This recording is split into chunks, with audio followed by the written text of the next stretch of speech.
951 cubic feet of granite make up the 11 pieces of the monument. The overall height is 19 feet 3 inches from the surface of the ground to the top of the capstone. Thank you. Congratulations. There are slots and holes in the center stone that have astrological significance because they have been cut at precise angles to permit accurate readings of the sun and moon at various times of the year. Standing on the highest point of Elbert County, the Georgia Guidestones have raised a lot of questions. 4 upright stones more than 16 feet high, with support stones totaling almost 238,000 pounds. And there's a message sandblasted in 12 languages in letters 2 inches tall. The sponsors of the mysterious project are said to be an anonymous group of out-of-state Americans promoting the concept of the conservation of mankind. Here's the mystery, though. Elberton granite businessman Joe Findlay was contacted to build the project by a man using the fictitious name of R.C. Christian. Granite City Bank President Wyatt Martin served as intermediary, handled the escrow account for all funds, and says he'll carry the secret of who R.C. Christian is to his grave. The mere fact that it is a mystery as to the identity of the people will lead others to come and look at the stones and wonder who put those stones there.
In 1979, a mysterious stranger appeared in the sleepy town of Elberton, Georgia, a city that claims the title, the granite capital of the world.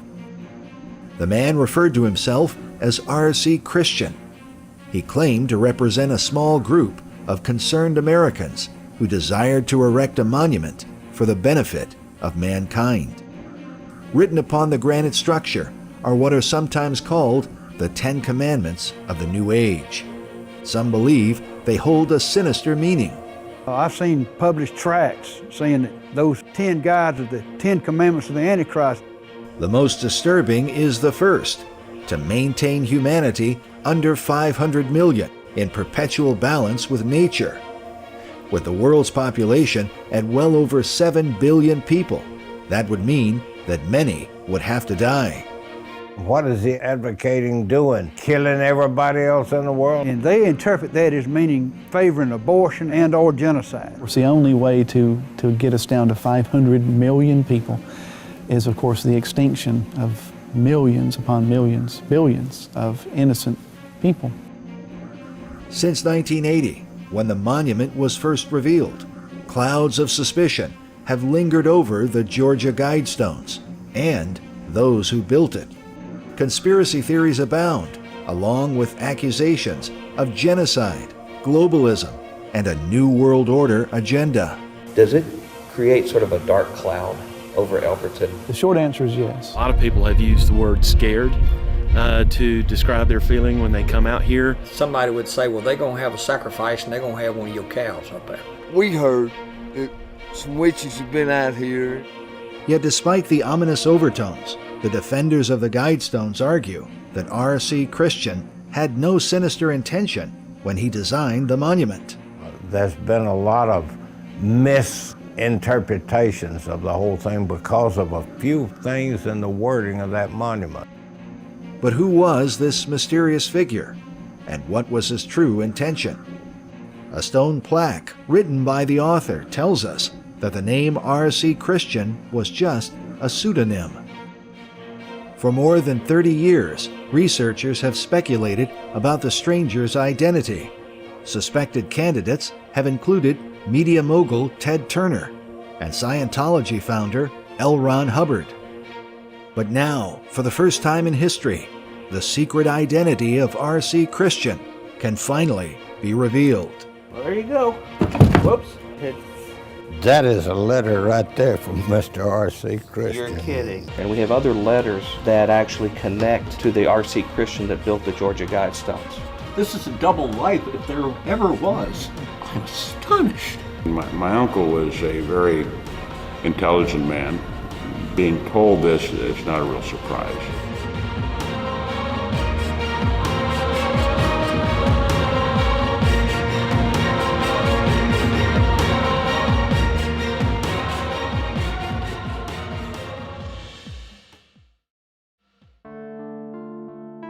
Our journey began with fellow producer, Dr. Mike Bennett.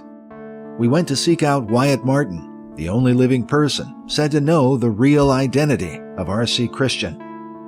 While we knew that Mr. Martin was committed to secrecy, we hoped to at least gain some insight into the strange monument he helped to create. We're in Greensboro, Georgia, and we're getting ready to conduct an interview with Wyatt Martin, the banker who helped make the financial arrangements for the construction of the Georgia Guidestones. And according to official published reports, may be the only person who knows the true identity of R.C. Christian. Let's go inside.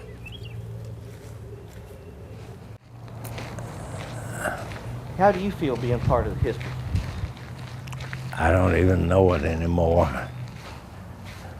I'm just making it. I get up every morning and say, Lord, I thank you I was able to put my feet on the floor today.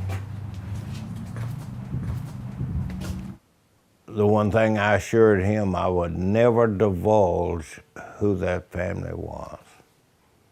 So don't ask me that question. I'm not going to divulge who he was or what his occupation was. Because he used the name of R.C. Christian, he told me, because he was a Christian. We may ask you a little bit about your experience. Yeah, that's fine. And why, because that's obviously a curiosity people have. Why would he use that name and things? So. Well, you see, if it was not kept as a great secret who the people were who put it there, people would soon get over going up and reading those 10 precepts. And you have to remember, this was done during the time when Russia and the U.S. were threatening each other with nuclear missiles in the time of the Cold War.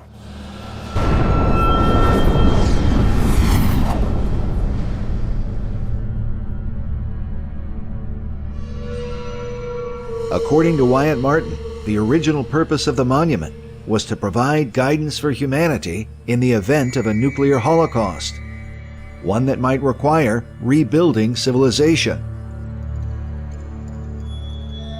I can remember in the days in the 60s going down through Florida there, and you'd see fallout shelters built along the areas of the lakes there where I was fishing. And people at one time had a great fear of that occurring.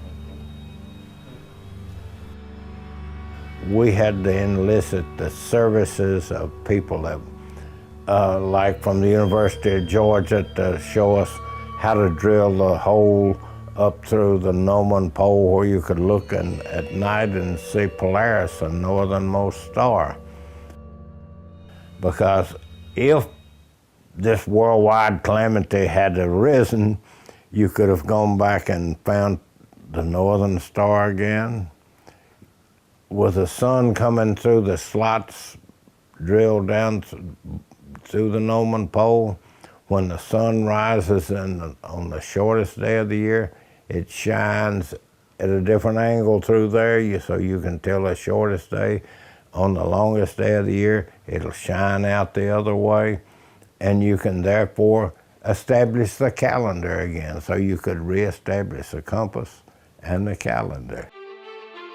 Wyatt Martin became closely acquainted with many details of the Guidestones because of his working relationship with R.C. Christian. But how did he first meet this mysterious stranger? We asked him to explain how it all began. Well, I was president of the bank, the Granite City Bank, which no longer exists, there in Elberton, and also president of the Chamber of Commerce for 2 years. And one Friday afternoon, a customer of mine called me and said, "There's some kind of kook over here in my office wanting this crazy monument, and that we're busy with payrolls. Could you talk with him?" I said, "You're trying to put one off on me." He said, "No, I want you to talk with him." The man on the phone was Elberton businessman Joe Findlay. Joe Findlay, who is now deceased, owned Elberton Granite Finishing Company. Mr. Findlay says that late one afternoon, a man came into his office, told him he wanted to buy a monument. Well, this is a fairly common occurrence here in Elberton, people passing through from all over the country. They think they can buy a cemetery memorial cheap because they can get it wholesale. And so it's a fairly common thing for people to stop in and say, "I want to buy a monument." And of course, we say, well, we don't sell them to the public. We sell them to monument retailers. We're wholesale manufacturers. And by the time you paid the freight to get it north, you'd come out cheaper to buy it locally, plus, you know, the service aspect. But anyway, this man said he wanted to buy a monument. Mr. Findlay, it was late. He said he thought, well, you know, he said, "Well, sir, we're a wholesale manufacturing company. What kind of monument?" He said, "Oh, I want one 20 feet tall." And here we go. And this man told him, said, "I'm not going to tell you my real name, but I'm a Christian, and I'm going to use a pseudonym as R.C. Christian." He said, "I represent a group who wants to put up a monument espousing these rules for mankind." And of course, Mr. Findlay said his interest, you know, became more curious and more curious. Findlay died in 2005, but decades later, his son still recalls that first meeting he had with a stranger in 1979. My name is Joe Findlay Jr. My dad, Joe Findlay Sr., was the gentleman who company built the Guidestones back in 1979, 1980.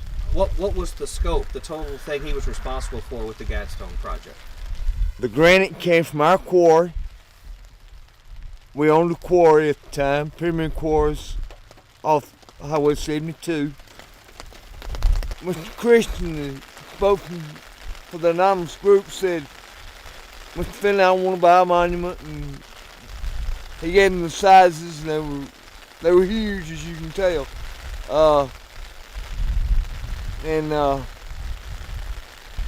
He kept on, and Daddy said, "I better listen to this man, he got some sense." So after they talked for some time, Mr. Kersten said, "Mr. Findlay, where do you bank?" Daddy told him the name of both banks in Elberton at the time. We only had two. He says, "We will establish a bank account under my name, and the project will be funded through this bank account." Before beginning the project, Joe Findlay had to be certain that the stranger would be able to afford the cost of such a massive undertaking. The quarrying of large blocks of granite, along with the process of sandblasting the letters into multiple languages, would require a serious amount of financial capital. That's why Findlay sent R.C. Christian to see bank president Wyatt Martin. So in a few minutes, this well-dressed gentleman with a suit and a tie on came into my office and introduced himself as R.C. Christian and started telling me that he wanted to put up a monument. And I said, "Well, we can do it here in Elberton." Being president of Granite City Bank, a lot of our customers were granite people. And so I said, "Why don't we walk up to the square here, and there's a monument that was the Granite Association put up in 1976. We had a big celebration in 1976 here." And so we walked up and looked at it, and I said, I think you can see from this, we have skilled people here who can do anything that you want to do with stone. Prior to the building of the Guidestones, the granite industry was the backbone of Elberton, Georgia. Monuments are found throughout the city. And there is even a museum dedicated to preserving much of its rich history. As far as Elberton goes, Elberton's been here for over 100 years producing granite. The best advertisement we got for Elberton granite is old Dutchy back here, the Confederate statue that lay buried for 80 years down on the square. And when they dug him up and turned the water hose on him, he came just as clean as almost as the day he was put in down there. There's also the lion that's in the Granite Museum, and that was supposed to give the granite industry good luck. So those are worthwhile to go and see. Yet none of these monuments have seen the kind of attention that's been given to the Georgia Guidestones. There are several structures in town that are worth seeing. However, I don't know that any of them have any of the mysterious qualities that this does. Once R.C. Christian was convinced that Elberton Graniteers could handle the work, he enlisted Wyatt Martin to manage the finances. And he said, you know, what I need is someone who would be the intermediary between me and whoever I choose to build a monument that I could send the money to, and he said, you being the bank president, I would trust you and I can send the money to you and you would pay them as they needed funds. And I said, well, I can do that, but you said your name is not actually R.C. Christian. I wouldn't do it unless you tell me who you are. I don't, because I didn't know whether it was for real or not either then. And he said, well, I will on the basis that you agree to never divulge who we are. Exactly why the stranger chose the town of Elberton is not completely known. According to Wyatt Martin, the man's appearance seemed to come from out of nowhere. He had rented a car, flown into Atlanta, rented a car, and was just driving down what I called Granite Row, and he stopped at what he thought was a reputable looking company and went in and introduced himself as R.C. Christian. I said, how did you get interested? And they said, well, during World War II, at the beginning of that, it was Army Air Corps, and I actually took my basic training in the state of Georgia. And as the best of my memory is that his grandmother was originally from Georgia. He was not from Georgia. But he was a person with a very honest, honorable occupation, and that any community would be glad to have him as a citizen. And was Joe Fenley the first person to meet R.C. Yes, he was. When he came into Mr. Fenley's office that Friday afternoon, he actually had a little wooden scale model of what he wanted. I don't know what ever happened to that. Mr. Fenley's daughter I talked with once last year, and she thinks that they took all that stuff that he had there, the papers and everything, and they burned them, and that may have been burned in the fire. She didn't know. At their meeting, R.C. Christian would begin to give Wyatt Martin some insight into the philosophy behind his mysterious monument. He said, I've been to all places in the world, in the very poor countries like Bangladesh and India at that time, and he said, I have looked, and it's been about a 20-year project in my mind that I wanted to do this for the betterment of mankind, and at that time I still didn't know what was going on in the stones. And I said, well, I have no problem if you divulge who you are and I feel comfortable with you, I'll agree to do that. He said, he can call me when he needs money, and let him come to the bank and you give him the money out of the account. I'll send the money to you. I said, that's fair enough. And that's really what I said. But I'll tell you one thing, I think as far as benefiting mankind, you'd be just as well off to take the money you have, just toss it out on the street there on Friday afternoon, let the traffic and the wind blow it around, and let the people pick it up. It'll benefit a lot of these local people around here. He said, oh, you don't understand the concept of what I'm trying to do. And so that's how we got started with it. The next challenge was to find a location for the monument. Originally, the town of Elberton was not the first choice for R.C. Christian.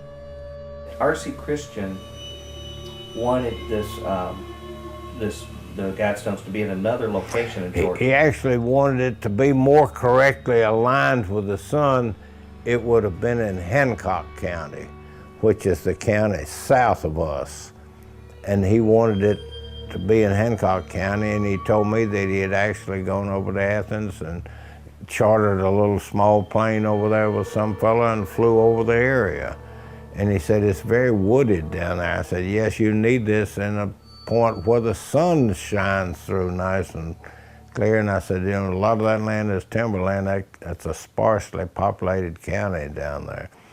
And I didn't want it to go down there either. I tried to say, look, we can do it cheaper if it's here in this county. I was trying to get it to be a point of interest in Elbert County, being the promoter that I was. Sure. He came back at a later time. He wanted me to pick out spots of land that he might buy to put the monument on.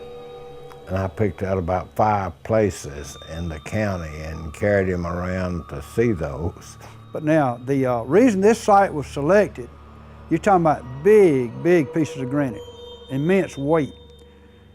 And during the discussion of where the location was to be, the bottom line freight, shipping it, well, that'd have been quite a freight bill to ship those big, because see, you'd have to get, if you tried to go by truck, you'd have to get DOT, special DOT clearance in any state those trucks went in. So they, I don't know, I forget how it developed, but they suggested, well, let's put them up here. The suggestion seems to have come from a prominent citizen of Elberton, Frank Coggins, pictured here with former First Lady Rosalind Carter. The Coggins family has a long and prosperous history in the Elberton granite industry.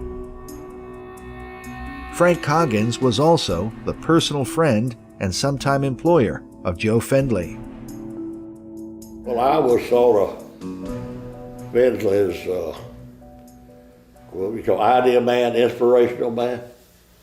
And we were riding along one day in the car he was driving. Said, I want to show you something. And I said, fine. And he said that everybody thinks I'm going to be crazy. I said, well, I already know you're crazy. And so I opened this thing up. Well, he got panicky and his papers went everywhere out of his briefcase. But it was a story of the Guidestones and what he'd done and beaten Mr. Oh, what's the man's name he met with? R.C. Christian. I never met, to my knowledge, R.C. Christian. Okay. I may have seen him, may have met him under some other situation, but not to my knowledge. While Mr. Coggins may or may not have met R.C. Christian among the many strangers who have visited the monument, his company still maintains records of the Guidestones' history, including a painting that Mr. Coggins commissioned from a local artist in order to inspire interest in the town of Elberton. Doug Bernard was a congressman who served our district, and he visited the Rotary Club and gave the program, and they presented him with one of the prints that I just gave you.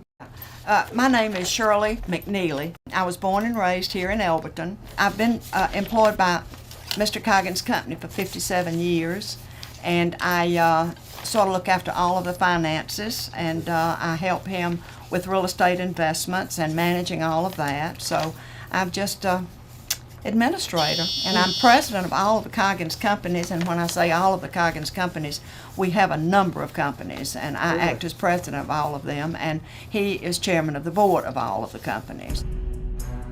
Mrs. McNeely well remembers the period during which the Guidestones were built, since her company was indirectly involved. She showed us a series of newspaper and magazine articles that they collected over the years. But in their records, they also retained never-before-published correspondence from R.C. Christian.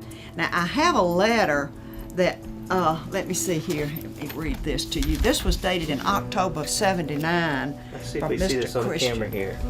Well, it certainly says it's initialed right here. Yep. And then on the following page, I'll be glad to give you a copy of this. That would be wonderful. On the following page is where he makes reference to the tract of land. In particular, the instructions included details about the grazing rights of the land to keep it from becoming overgrown. But I'd be glad to make a copy of that That for would you. that would be wonderful, because there might be some other useful things here in us understanding, because it talks about some notches, specifications for notches. Yeah, that's where the sun will shine through on the equinox, the spring and the winter and the summer and the fall and all that stuff. Right. Yeah. Notch in the capstone. It talks about. Mm-hmm. It has not been not yet completed his calculations. He had a consultant for the design of the notch. Yeah.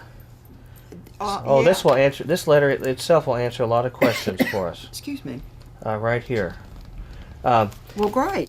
1979 to Mr. Wyatt Martin, and it's from R.C. Christian. And this gives details of the design. And he sent drawings from Mr. Fidley and Mr. Coggins. Among the records were a series of handmade drawings giving R.C. Christian's plan for the layout of the stones. Exactly why these diagrams were sent to Mr. Coggins is not completely known, but his influence seems to have been keeping the monument in Elberton County to promote the town and the granite industry. I guess I'm by far the biggest promoter of Elberton, Georgia. Financial as well as by mouth or whatever I can do. Anyway, Findlay was talking about what he's going to do. I said, Findlay, it's got a lot more potential for Elberton and Elbert County than that's what you're dealing with. This thing could be on the international stage. And so we sort of proceeded on that line. And he'd have meetings with people that I wasn't be involved in, but he would bring me up to date and tell me everything. And he wanted a site, and I did not pick that site. Some people said I bought it. I understand I did not, but it would be such it could or could not have. But he wanted a place down somewhere in South Georgia, and I said, this is too valuable for Elberton. We don't get rid of this. So I was sort of the inspiration and guidance to Guidestones. Coggins' guidance for keeping the monument in Elberton was ultimately embraced by Joe Findlay, along with Wyatt Martin and R.C. Christian. And they started a, quote, site search.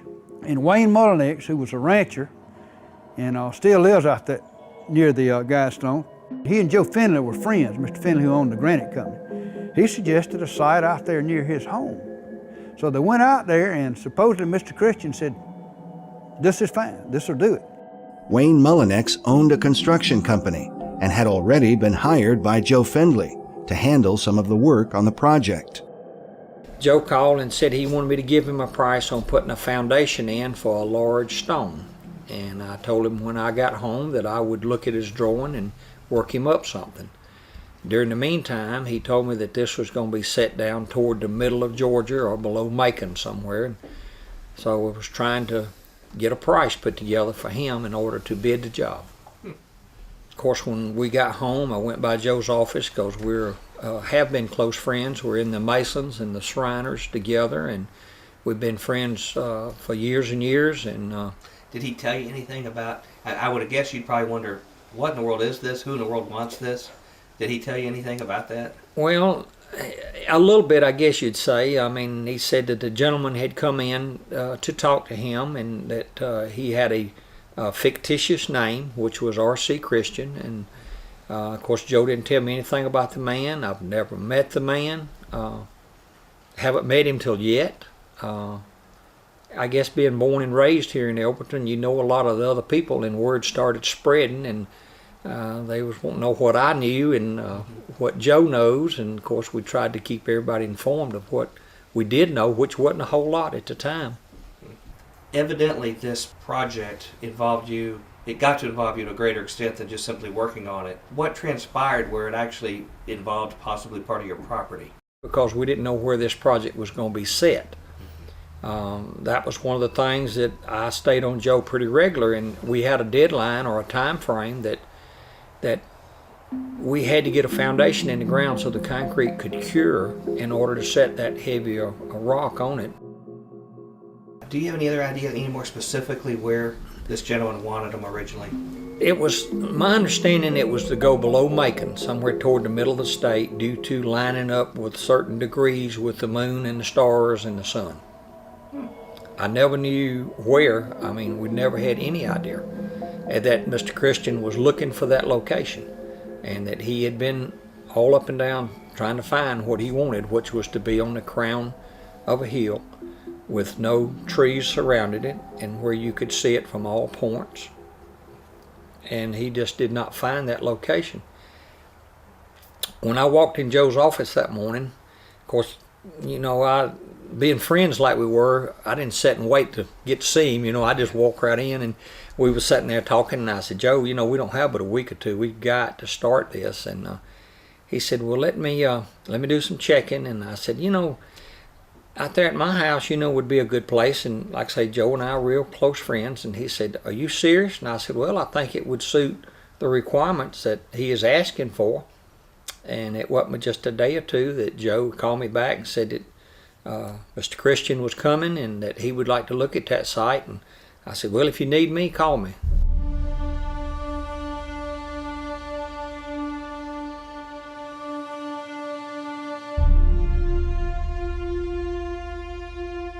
A short time later, R.C. Christian had chosen the final location for the monument.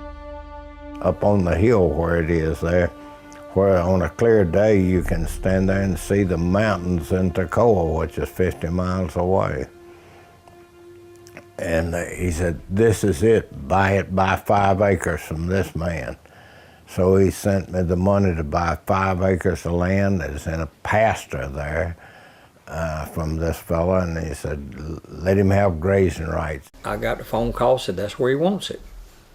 So we set up out there with a surveyor and looked at the property, and we surveyed out 5 acres of land. And I bought that 5 acres, and he later called me one day and he said, in thinking about this, you need to deed it to the county, because that will be the most lasting organization probably in this whole country, our county government, and deed it to them and let them own it.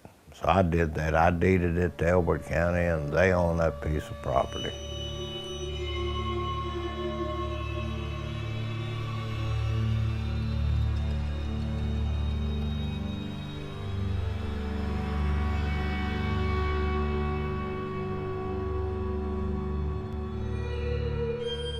In March of 1980, R.C. Christian's dream would be revealed to all the world. Since that time, the Guidestones, with all their mystery, have inspired a host of apocalyptic ideas. Meanwhile, those who are involved in witchcraft and the occult have seen the monument as a touchstone for the powers of darkness. I have indeed heard of, especially late at night after midnight, seances and other type, cultic type worship services going on out there. So I've heard of them. I've not witnessed them, and one of the things in all the discussions I've had with members of this community and this church, people here are very reluctant to acknowledge that type thing exists. I thought witchcraft had passed away from this country in the days of Salem, when they were killing these people, these women, for being witches. And it was to my amazement, I found that witchcraft is still very prevalent in this country today. Some people say the witches and warlocks have had weddings up there. Well, they're a person just like you and I. If they want to have their wedding up there, that's up to them. I started getting letters from witches. I started getting a monthly magazine coming from the National Association of Witches. And, they were very far out, and they tried to take over the Guidestones for a period of time. This is hearsay. I heard some witches, we heard that some witches have been out here. And we would see lights up there at night, and we would go check it out, and people would have thrown a rope across from one side to the other and climb up on there and light candles. And just, I don't know what they're doing. You never saw them while they were in an act of some kind of ritual or something? No. It wasn't an interest to me.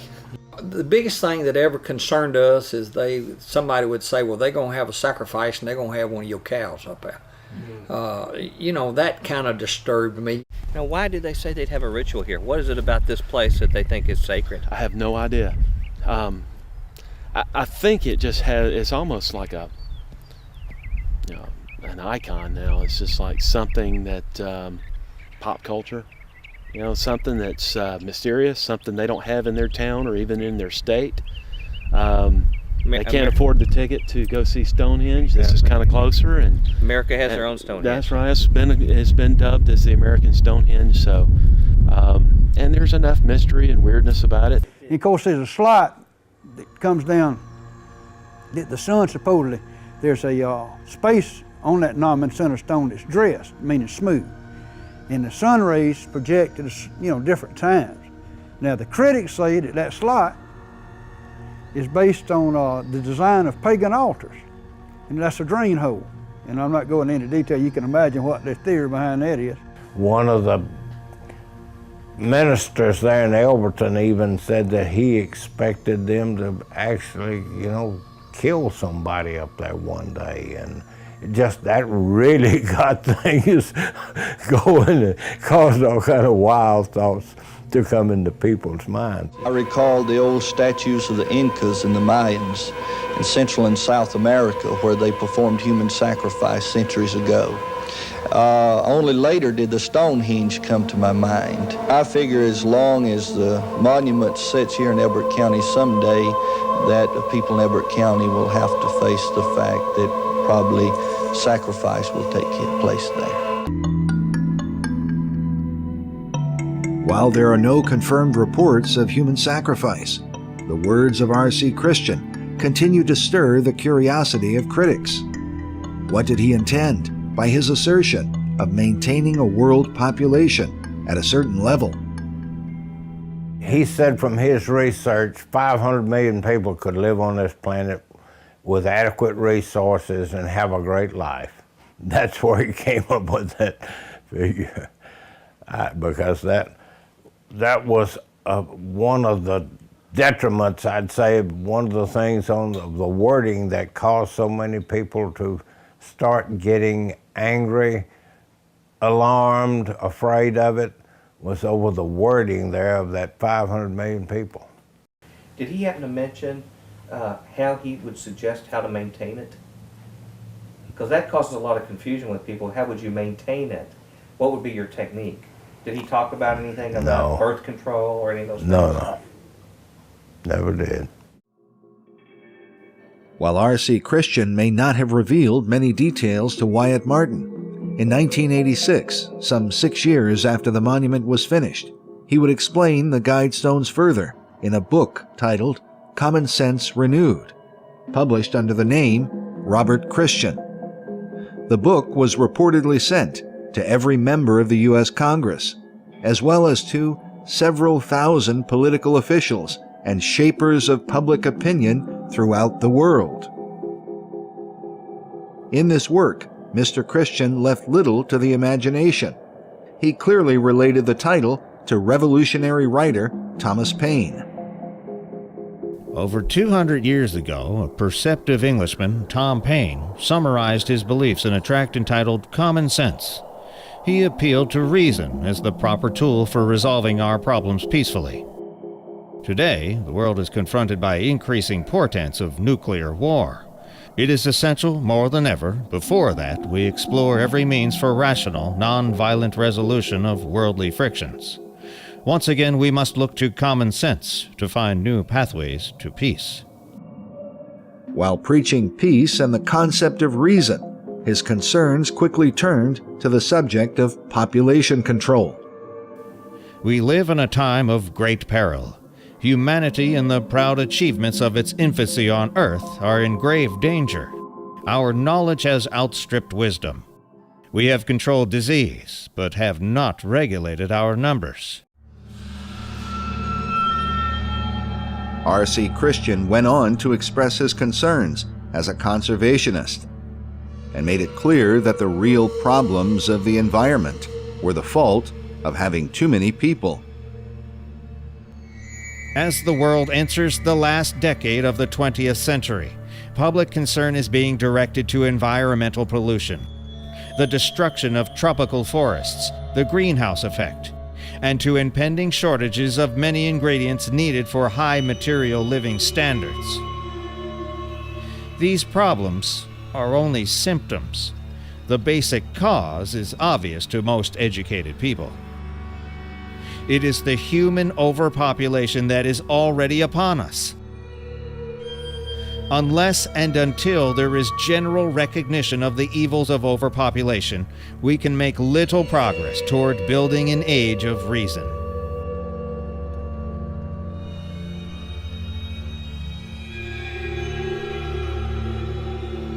From his perspective, reproduction could not be left up to the individual.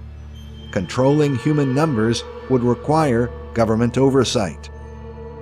It is vitally important that each national government have a considered population policy. The need is urgent and should take precedence over other problems, even those relating to national defense.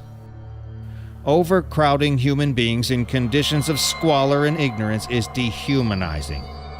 It is an evil which must not be tolerated.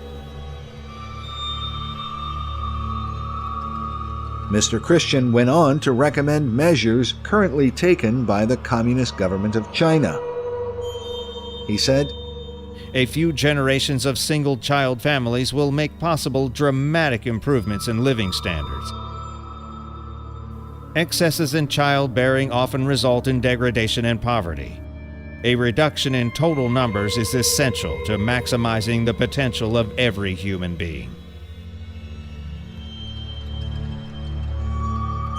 Perhaps most disturbing is the assertion that having children might one day be seen as criminal behavior. Irresponsible parenting has always been wrong. The increasing population pressures will soon require society to regard it as a punishable social crime.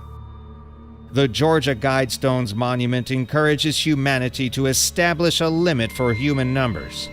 Let us teach our leaders to achieve it.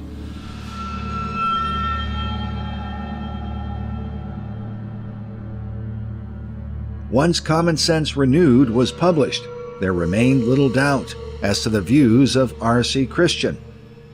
But with its radical message, how are the Guidestones received by the people of Elberton County? They haven't had any effect on me or my life or my thinking about Elbert County. What do you think about the message or the philosophy communicated? Well, I like some of it, but he waited a little bit too late to tell us to keep our population below how many million. I assume he said. wants us to get back to that. I assume so. Well, I don't know what it would take. It would take either a major flood or a pretty big fire, and there might be a few left. How do the people of Elberton feel about the Georgia Guidestones? Are they proud of the monument? You know, I've gotten a lot of mixed comments. Since I've been working on this, there's a lot of people who don't like them. They're a lot of people have used the word scared to describe their feeling when they come out here. They don't want to have anything to do with it. Do you think the Guidestones are a good thing for the town? It's a great tourist attraction. As I said earlier, there have been folks flocking out here today. Does it create sort of a dark cloud over Elberton by having its presence here? Well, again, I think the short answer is yes. I think there's no question that it does. Some people believe it is very demonic. It's influenced of evil. That the person that helped put it or authorized its being erected was someone who had spurious motives, who was wanting to move the world more to a new world order type of thing, minimize population, one language, that type thing, and they view it as totally heretical and certainly not honoring to God. Some have even seen spiritual forces at work and suspect that the idea of depopulating the world might foreshadow apocalyptic events foretold in the Bible. I think that the notion of getting us down to 500 million people is not only ridiculous, but also impractical and improbable and impossible. In order for it to happen, someone would have to rise from some one person, like the Antichrist, would have to rise from somewhere and be able to influence it with a great delusion all people groups on the face of the earth to get them to follow. And of course, the only way to get us down to 500 million people is, of course, the extinction of millions upon millions, billions of innocent people. In the book of Revelation, the Bible warns of a time when there will be great bloodshed upon the earth. And the angel thrust in his sickle into the earth, and gathered the vine of the earth, and cast into the great winepress of the wrath of God. And the winepress was trodden without the city, and blood came out of the winepress, even unto the horse bridles. Revelation 14, 19, 20. Perhaps one of the more disturbing details of R.C. Christian's book is his reference to Thomas Paine. Paine wrote the pamphlet Common Sense, but years later he would publish another work titled The Age of Reason, one of the phrases commonly used by R.C. Christian. Let these be guidestones to an age of reason.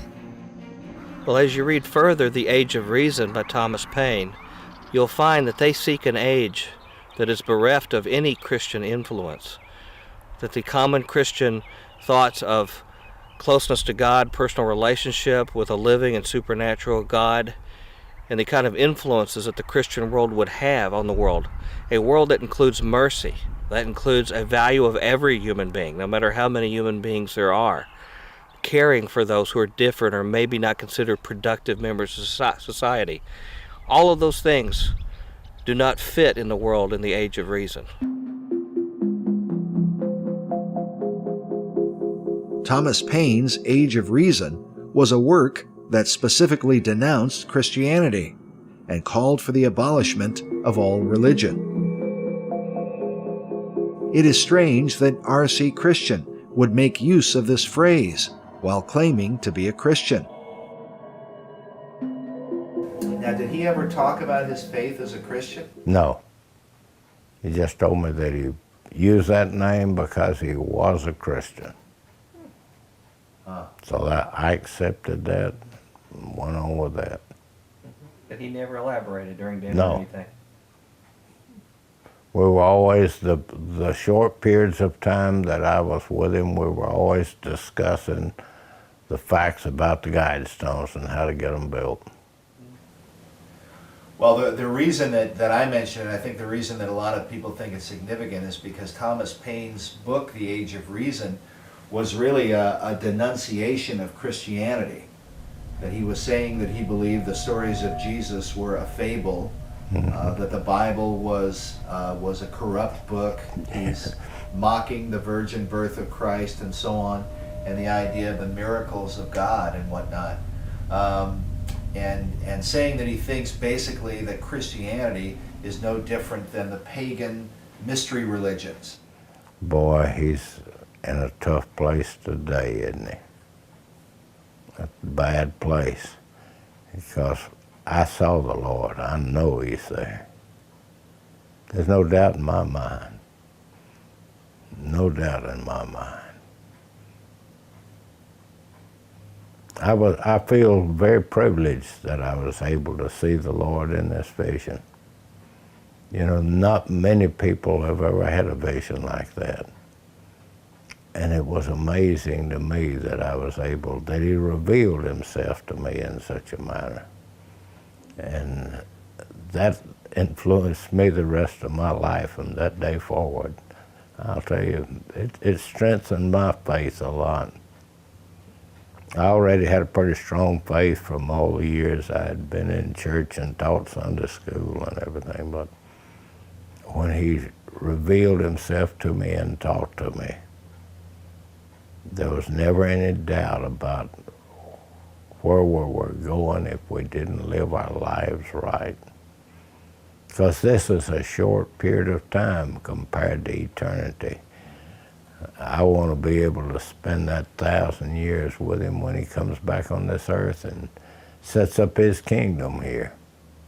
Because the kingdom is what we're trying to achieve. You know, this is a representative democracy that we live in this country today, but it's quite different to the kingdom. You know, and the kingdom is what we're trying to achieve. What do you think Jesus, when he comes back, he'll think about the Guidestones if they're still here? You think he'll stick with those guides? The only thing I know is that after 1,000 years, all of this is going to melt away, Peter tells us, and he's going to make a new heaven and a new earth after that 1,000 years, and we don't know. One place in the Bible tells us that the mysteries that God has in store for us are just unimaginable. And I don't want to miss it. I want to be there and see it. After hearing Wyatt Martin's testimony, we began to wonder if he truly understood the beliefs of the mysterious Mr. Christian. Wyatt Martin is a very fine Christian man by all appearances.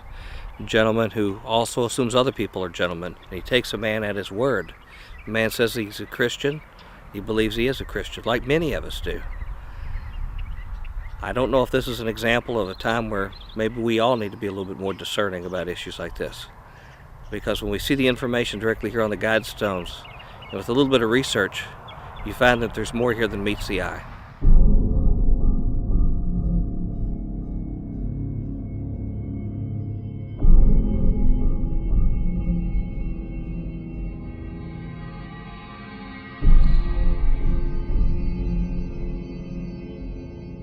In his writings, R.C. Christian described the monument he created. The monument has been named the Georgia Guidestones. It consists of 4 large upright blocks of granite, each 2 meters wide and 5 meters high. They are arranged to mark the limiting positions of the rising and setting sun in summer and winter. They surround a central stone which is oriented north to south. A channel through this stone is aligned with the celestial pole. On its south face is a sundial marking noontime throughout the year.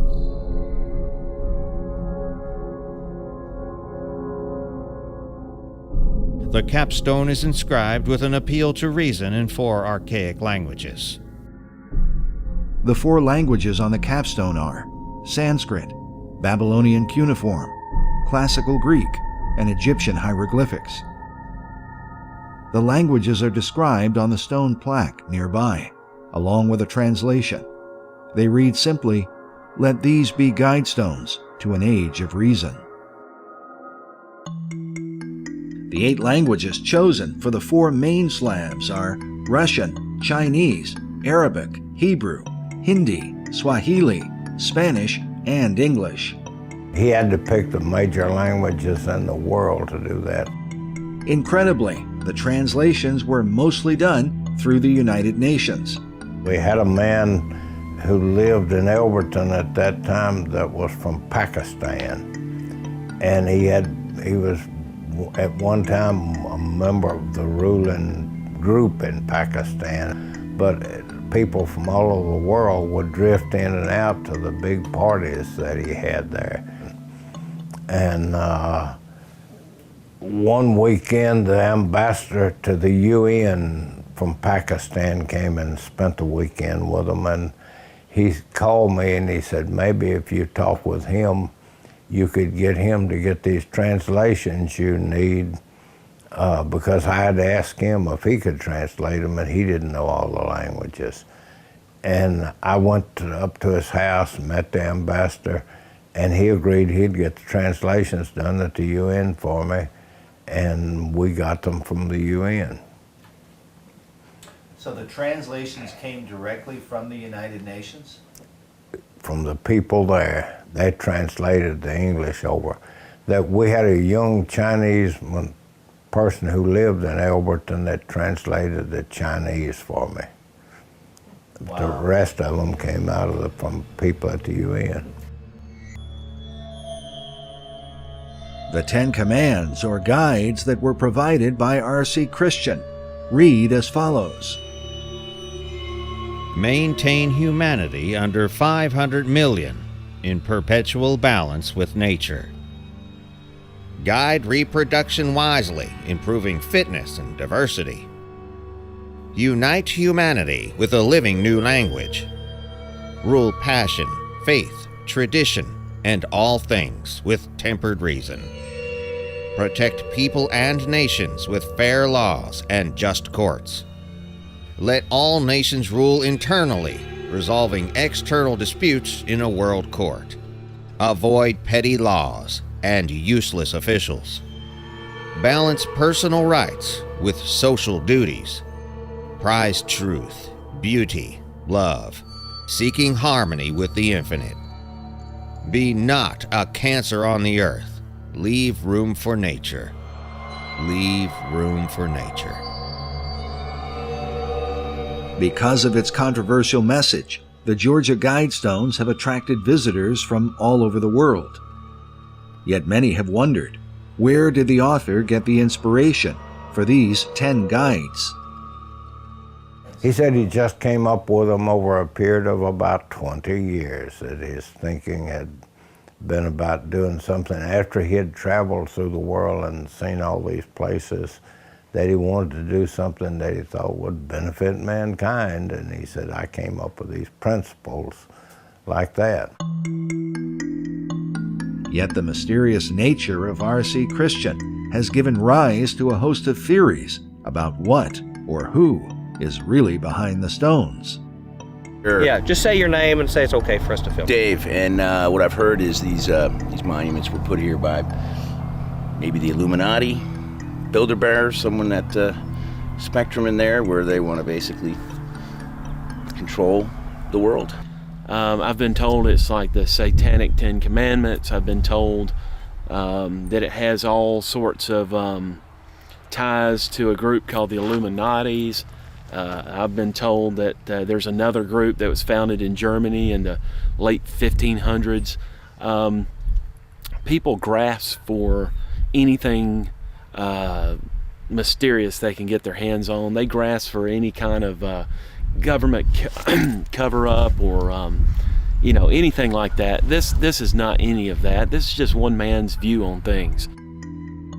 Mark Clamp is the caretaker of the monument today.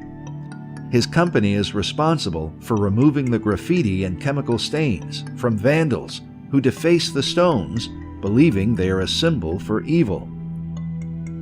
Now, what about this big pentagram over here? Are you going to be able to get that off? Oh yeah, that's easy. All the things that are painted on here, that comes right off. Mark Clamp is the son of Charlie Clamp, who is pictured here beside Wyatt Martin. Charlie Clamp played one of the most important roles in finishing the project back in 1980. He was hired by Wyatt Martin and Joe Finley to actually do the sandblasting and put the lettering on the memorial. Clamp still remembers working with his father on the monument as a boy. I actually helped a little bit with putting those lettering on there. I was too young to really do anything but take a mallet and pound the stencil down on the rock. It is widely reported that Charlie Clamp said he heard strange music and disjointed voices as he was sandblasting the words into the great blocks of stone. We asked his son if he could confirm the story. Strange music and disjointed voices. Is there any truth to that? No, about the only thing my dad recalls hearing is a bunch of men, workers that worked on this cussing because it was so difficult to work on, but no, he didn't hear anything. Nevertheless, strange tales about spiritual forces at work have inspired some to see the monument as an icon for occult activity. There's plenty of YouTube videos of witches doing all kind of crazy stuff out here, but if that's what they're into, great. As long as they don't damage a memorial, hey, knock yourself out. I don't mind people coming out here, and if they want to have a little ritual or something, and that's what they believe in, that's their belief, I'm not going to judge them. We welcome them to come out, just don't vandalize a memorial. As far as a huge mystery or a huge government cover-up, or whether it's religious or who R.C. Christian was, you'll just have to come up with that on your own. All the men, I will tell you this, all the men that were involved in this were good Christian men. All of the men involved in this were Masons. And so as far as it being something demonic or satanic, I very much doubt that.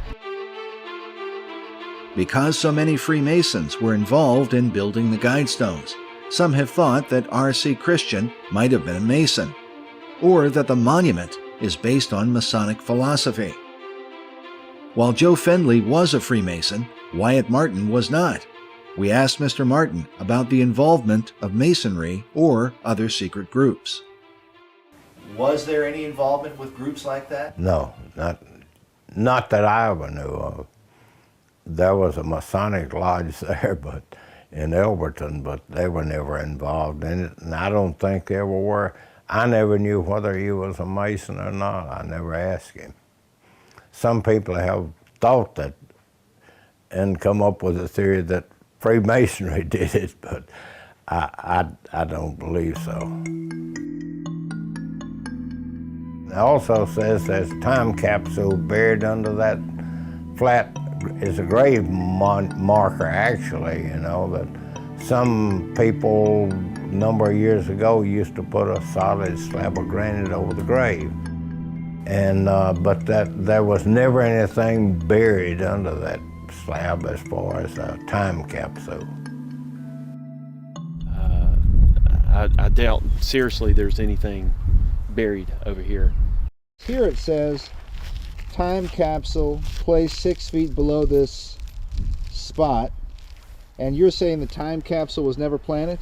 I would say it did not, because there's no date cut into that. They left it says placed 6 feet below this spot on, and there's a blank space to be opened, and there's no to be open date. So just my opinion, I would say it was never placed. Oh, so they never did it. They may have placed it and just never put the dates on there, just to keep vandals from coming out here and digging the thing up.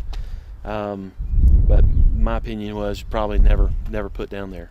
Out there on the property, since you put the foundation groundwork, right? Is there anything underground that's not obvious above ground? You talking about like the time capsule? Well, that's one thing. If there is a time capsule? I'm gonna let that stay a secret. Oh, come on. Well, if there's a time capsule, usually there's a time to open it. Did it say on there was a time to open it? No, there sure wasn't. Okay. Oh, come on. This is our one time to know, to solve the mystery. This is one thing. And you're one person who would know. That's right. But like you say, my date's not on the bottom of that tombstone yet. I know. And there's a date not, that's what made me think of it. Because I remember that date is missing on the time capsule. And everybody else tells us there's nothing in there, it never came. But there's only one person who I believe it really knows. So is there anything down in there? I don't know. Would anybody ever find out? Yeah. Really? When that stone is removed, you'll find out. Well, could we put in an invitation to be there? Can we get a seat there for that? I don't know when that's going to ever be removed, to be honest with you. Is there something that has to happen, or somebody who makes that decision? Now, that I don't know. Was that something specified by R.C. Christian? Not to my knowledge. Was that your decision? Oh, definitely not. Was that Wyatt Martin's decision? Not to my knowledge. Was that Joe Findlay's decision? Joe would be the only one who could answer that.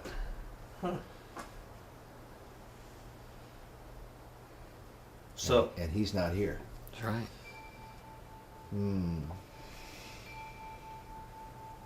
So, if it were to be removed, someone would have to be the one to decide to open it. Can you give us any hints on who would be the person to do that? I don't know. While Mr. Mullinex was determined to keep silent about the time capsule, we discovered a clue at Coggins Industries. Within the paperwork given to us by Shirley McNeely, there was something that may provide insight into the original purpose of a time capsule, and at the same time offer an explanation for the mysterious name R.C. Christian. What follows is from a strange document that we found among the records.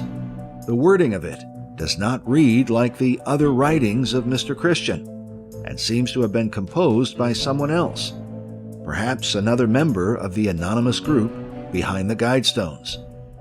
The important parts of it read as follows.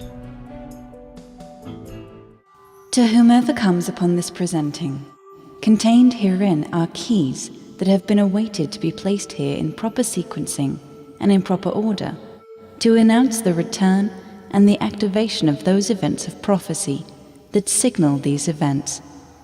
Those who have guarded this great mystery and who have guarded the evolution of the human species itself are returning. It has begun. The document mentions keys that were said to be contained herein. Was this a reference to something placed inside a time capsule? But the writing continues and describes the monument's mysterious designer. This monument, known as the Georgia Guidestones, shall find threads unto the revelation of its mystery in the name R.C. Christian, otherwise known unto that contingency that is responsible for the erection of this monument as Christian Rosencrantz, 1378 to 1484. This presentation of keys upon the finding of it is to be delivered to the Elberton Star. The Elberton Star is to deliver it to the Atlanta Rosicrucian Society. The document clearly associates the name R.C. Christian with the mythical figure of Christian Rosencrantz, who is alleged to have founded a secret society known as the Rosicrucians. The initials R.C. are often used by the members of the order in reference to their legendary founder, who most historians seem to believe was really the Count of Saint Germain, a famous alchemist and philosopher. The Rosicrucians typically trace their beliefs back to ancient Egypt and combine the mysteries of the pagan gods, symbolized by the rose, with Christianity, which is symbolized by the cross. The Rosicrucians are sometimes called the most secret of the secret societies, and their members traditionally remain anonymous.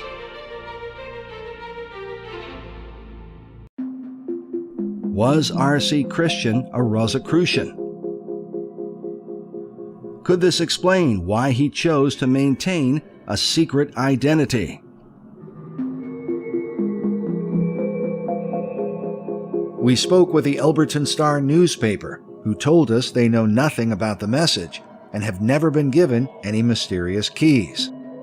We also contacted the leaders of the Atlanta Rosicrucian Society, who declined to provide any official comment.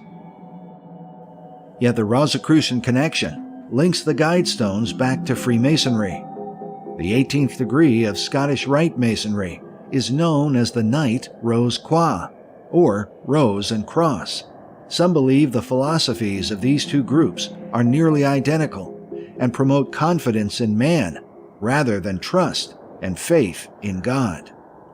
There are clearly non-biblical concepts within the theology of Freemasonry, and clearly those connections can be seen to the Guidestones. Similar ideas of a utopianism that goodness can be had if we'll all just see things the same way.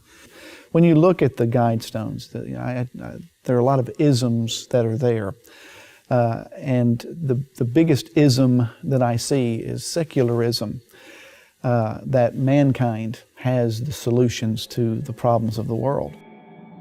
There is no question that R.C. Christian believed his Guidestones would provide solutions for mankind and usher in a kind of golden age.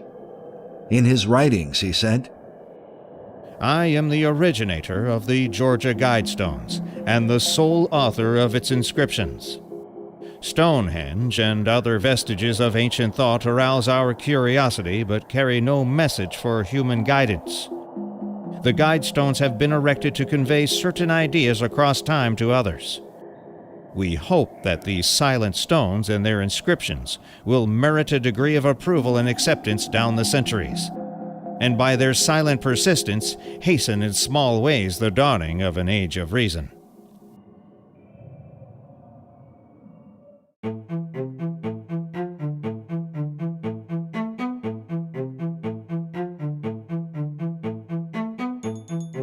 While Wyatt Martin was the one man who knew R.C. Christian's identity, he and Joe Findlay were not the only ones who met him.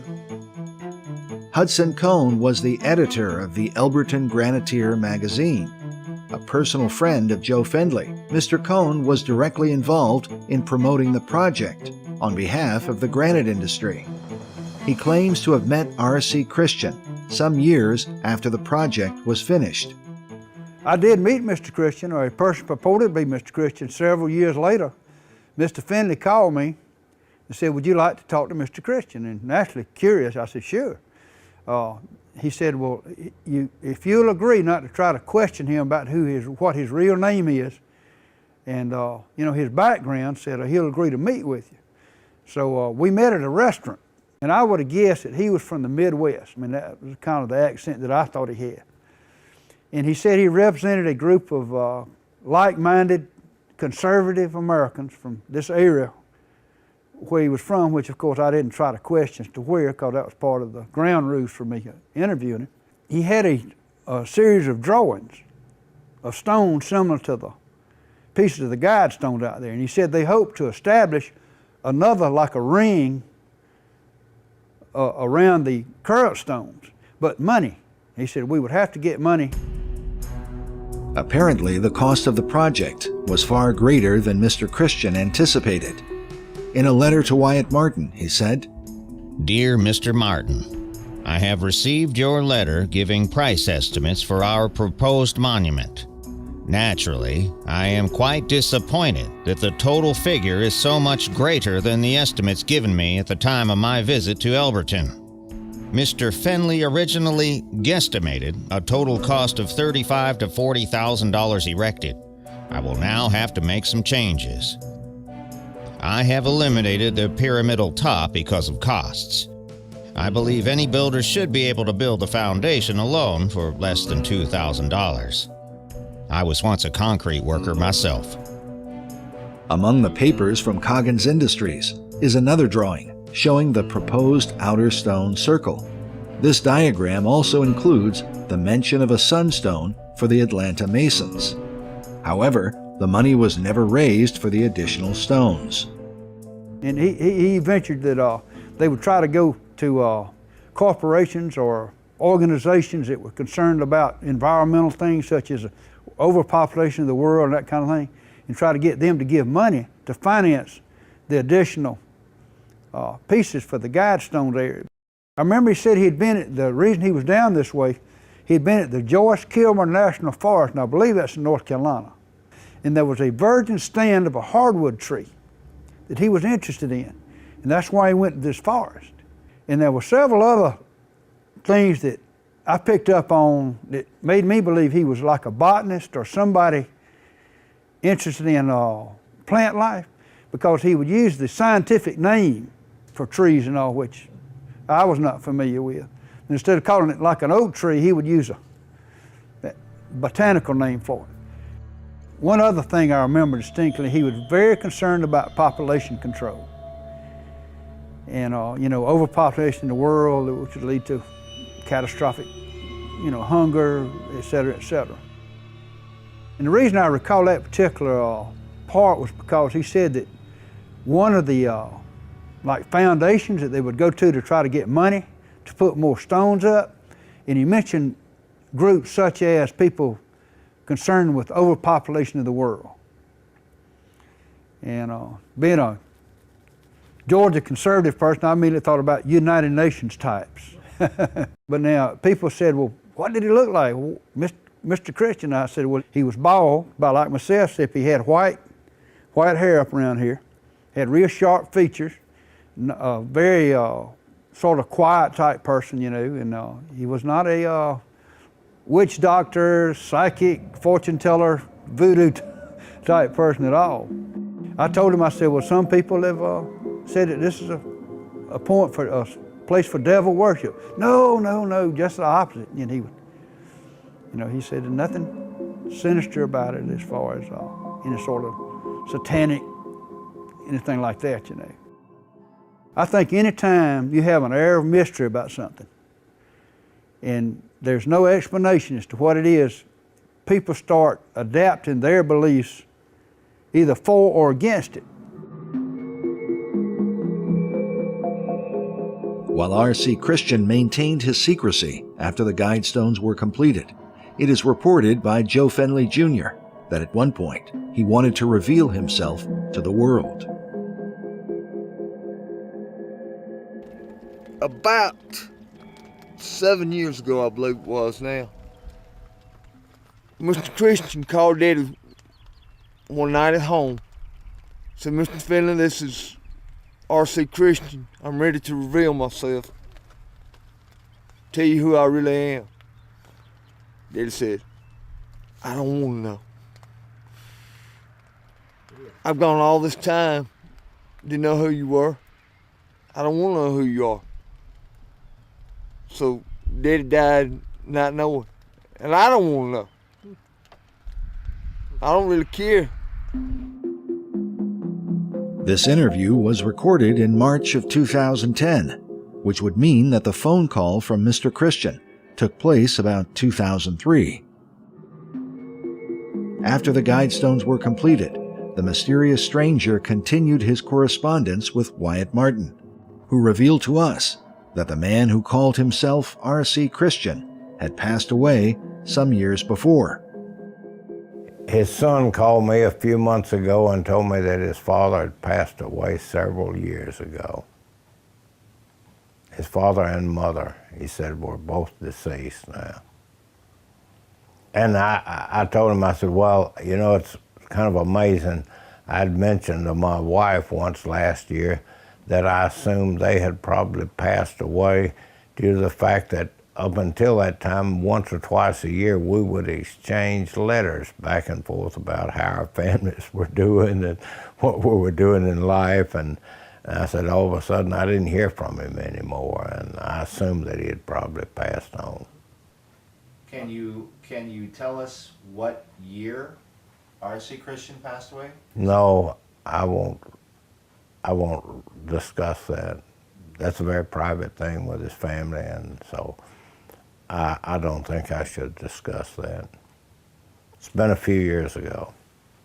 Was it Can you say if it was after the year 2000? Yes, it was after the year 2000.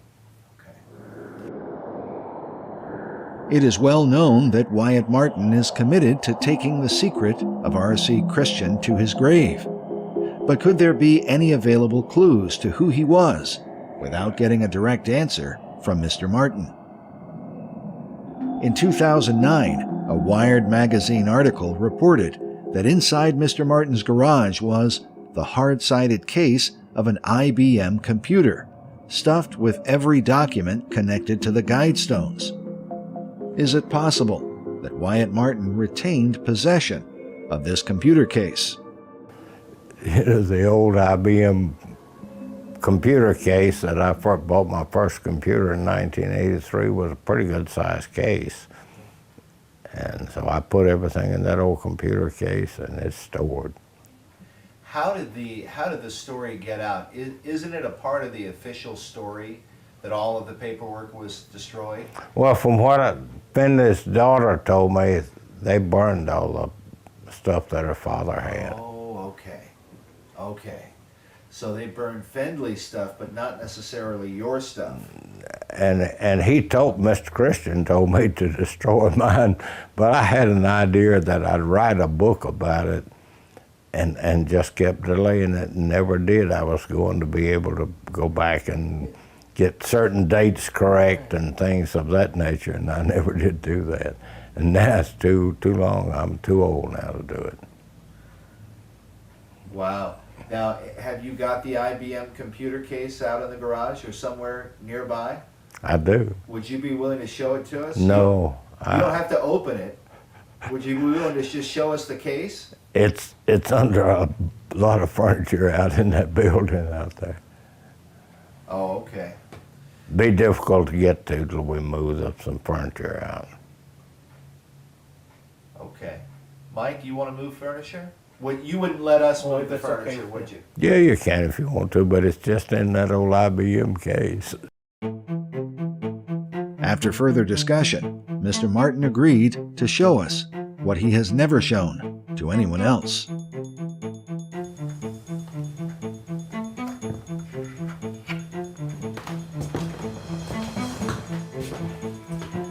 How does it feel to have a world mystery right out here in your shed? I don't think of it like that. I'm awkward in walking, but I can still walk. Do you wonder? Hey, a lot of people, my dad had a stroke when he was 74, and he was never able to get about anymore. I picked him up every morning and before I went to work and put him in the chair, and he stayed in the chair till I got home in the afternoon. I put him back to bed. He lived 3 years like that.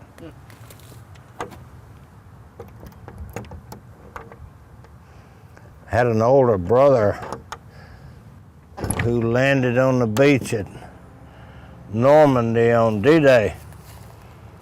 And he was wounded with a German 88 shell on September the 18th, 1944. Took a part of his hip off and he walked with crutches for a while when he got back to the States. I think that's it sitting right in behind that red bucket there. Is that right? You want to zoom in? Where is it now? Right behind that red bucket?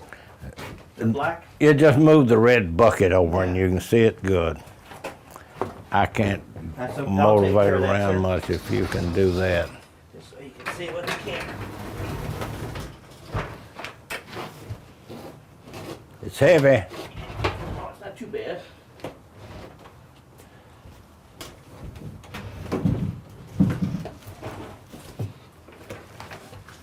Wow. I love history, and this is a part of history. Yeah, I always enjoyed history.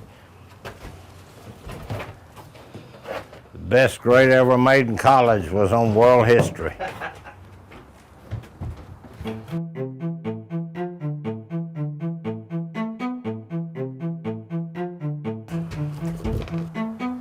Well, there it is. I bought the IBM machine at Computer Land and I paid extra for the case. Hey, Mike, can you spin it around? Yeah, I am. There's a piece of paper sticking out. You can see. There's some papers in there. Is there paper in there? Yeah, there's a paper. Now, how long has it been since you've opened this? Probably 15 or 20 years. 15 or 20 years? Yep. Would there be any information in there if you looked at it?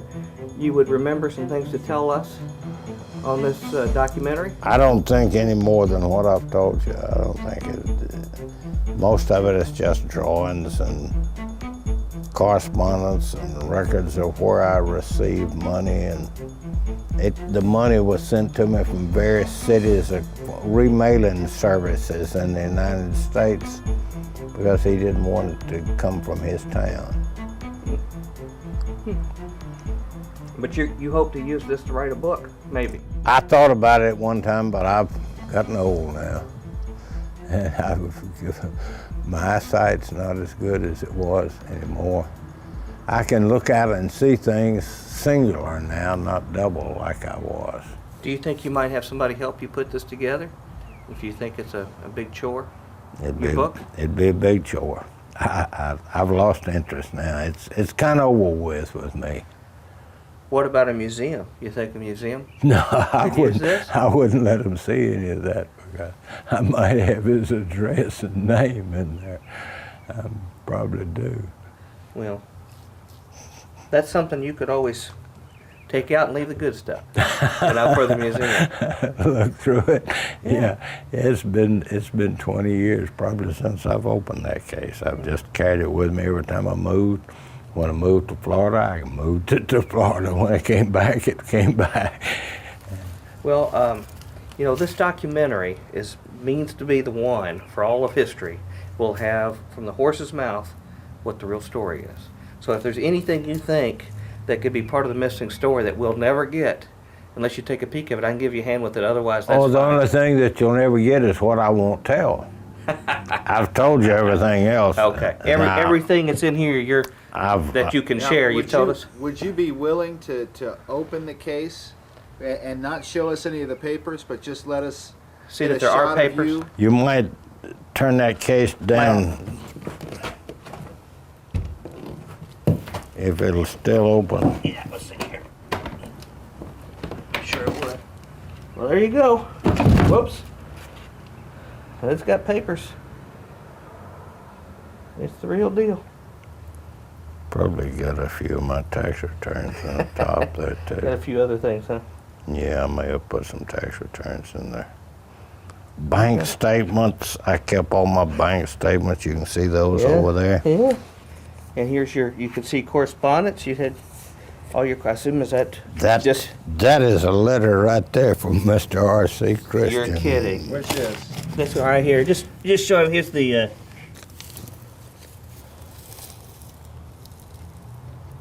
And so that is from Mr. R.C. Christian himself. That's correct. That's amazing. That's his writing. Yeah. And he called you W.C. So he called you W.C.? Was that his name? No, he always called me Wyatt.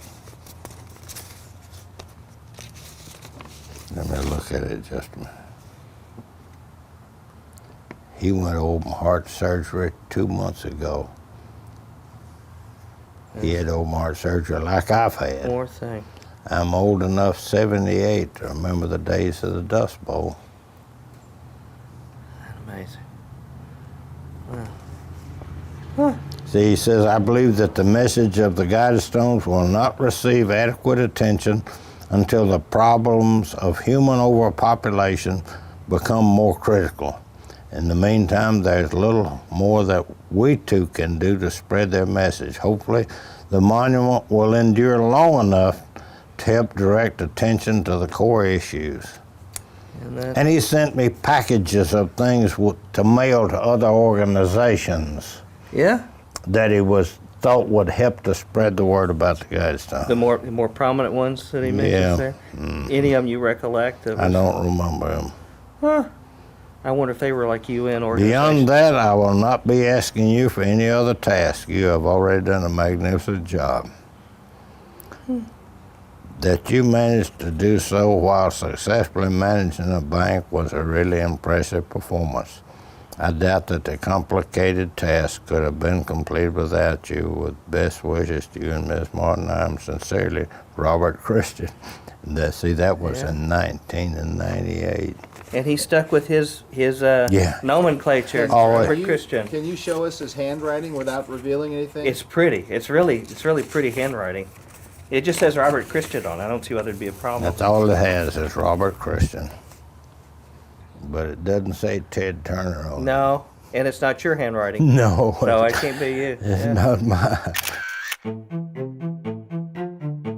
But he did call, hey Chris, you see the W.C. Martin I was talking about here? Where? Down here. See it? You can see it closer. I'll show you where it says W.C. Martin. I'm sorry, I'll pick that up. Oh, I see. See? Lock the town out there. I'll put this back. I'm sorry, I need to drop that. Well, you're doing this movie. I may have to burn this right shortly. Somebody might be trying to break in and get it just to find out who. They still wouldn't know who R.C. Christian is. Right. But they might. They might. Now, have you ever shown this IBM computer case to anybody? No. Wow, this is it. We are the first to see this case. That's right. Well, that's history. That is, you're a piece of American history. That's it. Now, is there anything else in there of interest, Mr. Martin? Yeah, historical interest. Smithsonian Magazine. To Mr. Robert Christian, care of Mr. Merriman, P.O. Box 268, Greensboro, Georgia. Huh. Oh, the Smithsonian wrote to Robert Christian. Yeah, Smithsonian Magazine. Hey, while you're looking at that, I gotta get a. It's the doors. I gotta get a drink of drink real quick. I'll be right back. That's bank statements and all that type of thing that I put in that old envelope.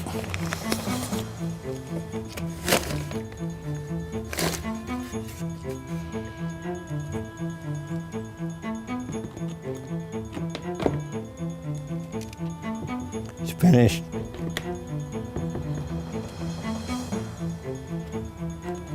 Yeah, I think that. Let me just do a slow zoom on.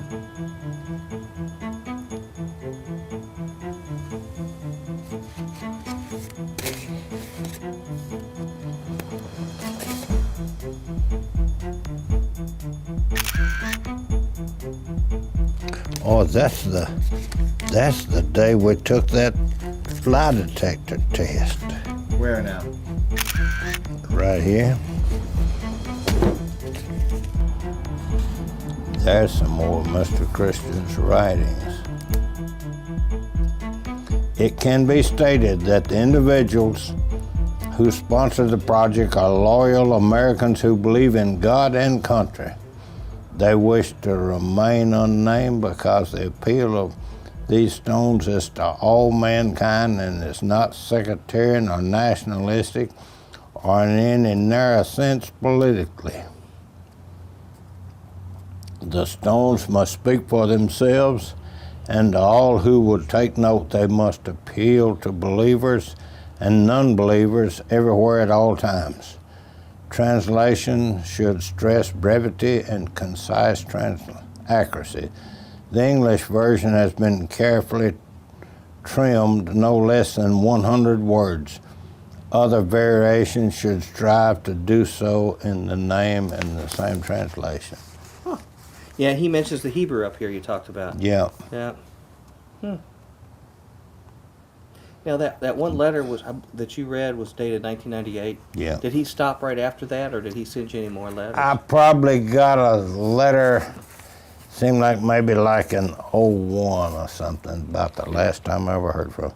If you'll lift this up, sir. and let's put this back Yes, in sir. there. Oh. Well, that is amazing. Without revealing anything directly to us, the paperwork in Wyatt Martin's IBM computer case provided powerful clues.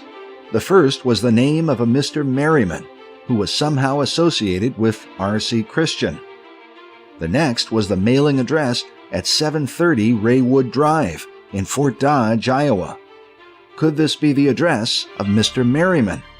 And could Merriman have been the true name of R.C. Christian? We contacted the publisher of the book, Common Sense Renewed, at Stoyles Graphic Services in Lake Mills, Iowa. We were told that the book had been published by a Mr. Robert Merriman, pictured here on the far right. His obituary shows that he died in 1992, 12 years after the Guidestones were completed. Was this the face of R.C. Christian? Harris Hansi was a friend of Robert Merriman's. Both men served during World War II and worked together in the publishing industry. My name is Harris Hansi, and I was publisher of the Lake Mills Graphic from 1968 to 1999. Merriman was the publisher of the Fort Dodge Messenger, and I had known him vaguely through our press association. He was a super guy and well known and well respected. And so, yes, I knew Bob Merriman, but not that well. He was, but I knew him as a gentleman and just one smart guy. He knew what was going on. We spoke to Mr. Hansi about the book, Common Sense Renewed, and he confirmed for us that it was indeed published by Robert Merriman. How certain are you that he was the author of it? I am very certain. I think I always believed that. Right. Did he ever mention to you who the Robert Christian was? No, he did not. He did not. No. Used a pseudonym, which is not uncommon. Right. Did he ever suggest that possibly he wrote it himself or helped somebody else with it? I was under the assumption that he wrote it. That would be my answer. Any reason why you would have thought maybe it was his? I guess I never really considered that anyone else wrote it, that Bob wrote it. Our next clue is the address found on one of the envelopes in Wyatt Martin's IBM computer case. 730 Raywood Drive in Fort Dodge, Iowa. Fort Dodge was an old fort that dates back to 1850. It was originally named Fort Clark, but they discovered there was another Fort Clark that existed, and so the name was changed to Fort Dodge in honor of Senator Henry Dodge from the state of Wisconsin. Fort Dodge is also famous for the Cardiff Giant, one of the great hoaxes of the 19th century. While investigating the address at Raywood Drive, we discovered that this was not the home of Robert Merriman. Also, Merriman died in 1992, 11 years before the phone call described by Joe Fenley Jr. and 6 years before the letter sent to Wyatt Martin in 1998. Because of this, Merriman could not have been the stranger who came to Elberton, but would have likely known who he was. After further investigation, we learned that 730 Raywood Drive was once owned by a well-respected physician named Dr. Herbert H. Kersten. Dr. Kersten was also an inventor who owned more than 10 patents registered with the U.S. government. This patent for a rotary valve engine shows the inventor Herbert H. Kersten at 730 Raywood Drive in April of 1979, just 2 months before R.C. Christian first met with Wyatt Martin. Furthermore, a campaign donation in support of Doug Gross for governor in 2002 again lists Herbert H. Kersten at the same address on Raywood Drive. This means that Dr. Kersten continued at this address during the whole time that the Guidestones were designed and built. And he was at this address when the letters were sent to Wyatt Martin. One of Kersten's patents included an invention for a form and facing device for concrete. I was once a concrete worker myself. We also learned that Dr. Kersten died in 2005, which would fit with a timeline given by Joe Fenley Jr., who claimed Mr. Christian called his father in 2003. and also by Wyatt Martin, who revealed that the stranger had died after the year 2000. And can you say if it was after the year 2000? Yes, it was after the year 2000.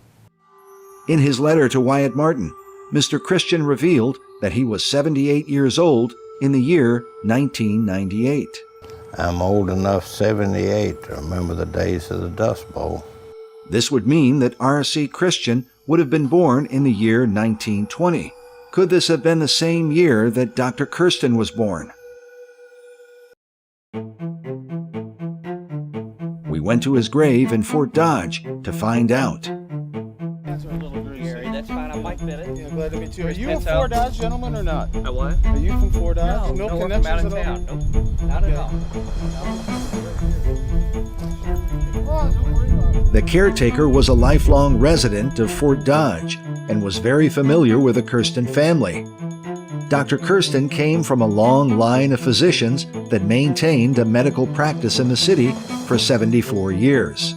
They're great people, all the Kerstens. The members of the Kersten family share a plot in the local cemetery. Well, now I noticed there's red, white, and blue roses. A family member would have put that out for him. As we suspected, Dr. Kersten was born in the year 1920. This means his age was identical to the person who called himself R.C. Christian. But he left yet another clue on his gravestone. He wished to be remembered as both a physician and a conservationist. Leave room for nature. Leave room for nature. We also learned that the name Kersten is an archaic form of the word Christian. Hence, Mr. Kersten literally means Mr. Christian. Is it possible that Dr. Kersten worked with Robert Merriman, and that both men were part of the small group of Americans responsible for the Georgia Guidestones? When it came time to publish their book, did the authors combine the first name of Mr. Merriman with the last name of Mr. Kersten, so that Robert Kersten would become Robert Christian? Yet it remains to be seen whether or not these two men even knew each other. To find out, we met with the nephew of Mr. Merriman, a well-known figure in Fort Dodge named Chief Judge Kurt Wilkie. What is your relationship to Robert M. Merriman? He was my uncle. He was actually married to my mother's sister. Judge Wilkie also confirmed that he knew Dr. Herbert H. Kersten. I knew him just very, very slightly. I knew who he was. He had a great reputation here in Fort Dodge. He was a physician. I think I went to see him once for some problems I was having with my knee, but that's about it as far as Dr. Kersten's concerned. And we've tried to find information to show how they might have known each other. Of course, they're two prominent citizens. What would lead you to believe that they may have known each other? Oh, yeah, I know that they knew each other. For example, at Christmas time, they would have, my aunt and uncle would have social gatherings at their house, and Dr. Kersten would be there. So I knew that they were friends. During our interview, we shared with Judge Wilkie what we had learned about the involvement of his uncle and Dr. Kersten with the Georgia Guidestones. My uncle was a very intelligent man, a very studious man. So being told this, it's not a real surprise.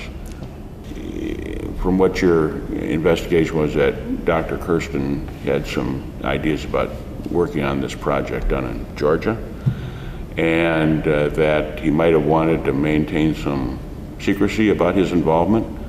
It doesn't surprise me in the least that if he went to Bob Merriman and asked him to somehow assist with whatever it was and to keep it quiet, it would stay quiet. That's the kind of guy Bob was. If you took him into confidence in any way, shape, or form, he was going to maintain that confidence. You know. So that's probably why I don't know if you've talked to my my cousins, Bob's children.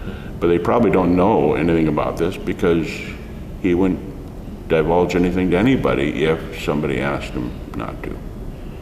So no one in town might know another. That's right. Judge Wilkie confirmed for us that Kersten and Merriman knew each other. Yet the most shocking information would be revealed in the public library at Fort Dodge, at our meeting with two local historians, Professor Roger Natty and Mr. William Sales Doane. They remembered Robert Merriman and his family legacy in the publishing industry. His father was a publisher here prior to Bob, and he wasn't, he didn't get involved really in politics and in terms of providing a leadership role. I think he was highly thought of in the community.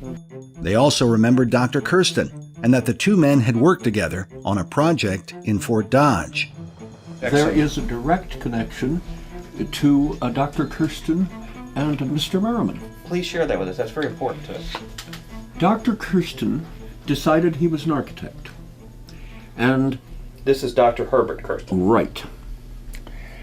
And he had a little scale model for a bandstand, which I used to call the string quartet stand because you couldn't put a band in there. We used to have a huge bandstand where Carl King was conducting in the city square. It was torn down and not replaced. So Dr. Kersten designed a small model, and the Great Flag was a co-production of Mr. Merriman. The bandstand and the flag can be found in Fort Dodge to this day. Mr. Doane's description of how Dr. Kersten created a small-scale model reminded us of the model of the Guidestones presented to Joe Fendley. We shared with Professor Natty and Mr. Doane what we had learned about Kersten and Merriman's relationship to the Georgia Guidestones and the publication of the book Common Sense Renewed. I have a copy of the Library of Congress catalog record, and it shows the copyright also to Graphic Publishing Company, which was Robert Merriman's company. And separate documents we have show that Graphic Publishing, of which Merriman was at least a co-owner, was an arm of Stoyles Publishing. So we can track a direct connection there, and we have other letters that actually connect Mr. Merriman's name in writing to the R.C. Christian that built the Georgia Guidestones. Well, this is a double life if there ever was one. I mean, I would never have guessed that that's what he was doing in Lake Milt. He tried to run the college bookstore and failed, and then moved to Lake Milt. Suddenly, you're telling me that he was involved with this publishing. I'm astonished. Professor Natty shared with us some additional records in the Fort Dodge Library. One of them contained a brief biography of Dr. Kersten that clearly showed his beliefs were identical to those of R.C. Christian. From 1990 from Herbert Kersten, it says, "The number one world health problem is the population explosion," Kersten believes. "Controlling population is the most important problem confronting humanity," he said. "Our present world population of 5 billion is expected to double in 20 years. We are already polluting the world and using up much of our resources. We should talk about controlling human population rather than controlling acid rain. The solution involves education and birth control in all countries," he said. "Pharmaceutical firms are no longer coming out with new birth control drugs. They're afraid of lawsuits." Despite these revelations, nothing could have quite prepared us for what we learned next from Mr. Doane, as we asked him further about Kersten's beliefs. One of the writings on the Georgia Guidestones has to do with population control and a concern for the world population. What do you know about Mr. Kersten's opinions in that regard? Well, they would be antithetical to the Catholic religion. And he is supposedly a Catholic, and when he died, he left $400,000 to the local diocese. In other words, the church thought birth control was a sin. Not so Dr. Kersten. So Dr. Kersten, even though he was a professing Catholic, his views were contrary to the official teachings of the Catholic Church. Oh, yes. But was he then well known for his views about population control? I think fairly well. Shockley is the name that I couldn't think of before. Nobel Prize winner. Shockley is a reference to Dr. William Shockley, the Nobel Prize-winning physicist who invented the transistor. In the 1970s, Dr. Shockley was known for his belief that blacks were genetically inferior to whites, and that those with an IQ of less than 100 should be paid to undergo sterilization. Despite his scientific achievements, Shockley's racial views made him highly unpopular. And Dr. Kersten knew Shockley and said that Kersten, and he used to circulate this in the country club, which is how I heard about it, he had decided he would create some kind of measurement that would prove once and for all that only white people were, especially Northern Europeans, were the superior race. And this was well known around Fort Dodge. So would it be accurate to say that Mr. Kersten was a white supremacist? Racist to his fingertips. When he did this at the country club, a number of people were deeply offended by what he was saying. He didn't have popular support at the country club, most of whom were well-educated people. Many of them were, well, somewhat multiracial or multi-ethnic, and they were not pleased, which is why they told me about it. Dr. Kersten had even written a letter to a Florida newspaper expressing his views in favor of David Duke, a well-known controversial figure and former Grand Wizard of the Ku Klux Klan.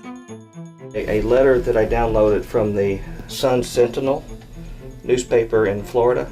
This columnist is responding to a letter he received on an article he had written. It says, an Iowa physician, Herbert H. Kersten of Fort Dodge, reacted to my attack on those who attribute base sentiments to anyone who wants to solve America's problems first. He lulled me into dropping my guard. He said I correctly suggested it is not wrong to be patriotic. Then, wham, he threw in the incendiary names of Patrick Buchanan and David Duke, contending that they are among the few public figures who speak for American interest in this new era of internationalism. Duke, he said as my skin crawled, voices many beliefs held by reasonable Americans.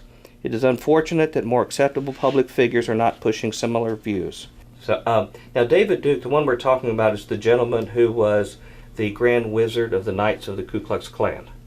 And also an American Nazi, and he paraded around with a swastika armband and a Nazi uniform. And there are photographs of it. In his autobiography, David Duke referred to William Shockley as his friend. At one point, Mr. Doan even wondered if Dr. Shockley had been a member of the small group of Americans behind the Guidestones. Did Shockley have anything to do with this directly? Apparently, Dr. Shockley was also a friend of Dr. Kersten. And I knew that Dr. Kersten and Shockley were friends. And how did you know that? Because Kersten told us. He was very proud of, well, he was a Nobel Prize winner. In your presence, or? Yes. I mean, he did not make it a secret. He was proud of it. we can only wonder at how influential William Shockley may have been in the life of Herbert Kersten. Shockley's thinking seems to be represented in the words, "guide reproduction wisely," which implies hindering the birth rate of some in favor of others, which was exactly his idea. In his book, when speaking about how to reduce the world population, R.C. Christian wrote that, "Common sense would suggest that we make the reduction in a selective fashion. Worldwide human conception is still governed with little conscious guidance.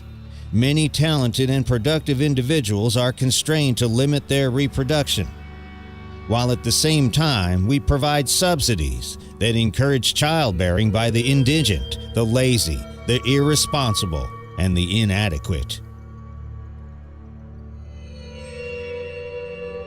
While men like Shockley and apparently Kersten thought in terms of a man's genetic abilities, their flawed beliefs were the result of failing to acknowledge a biblical view of how God sees mankind.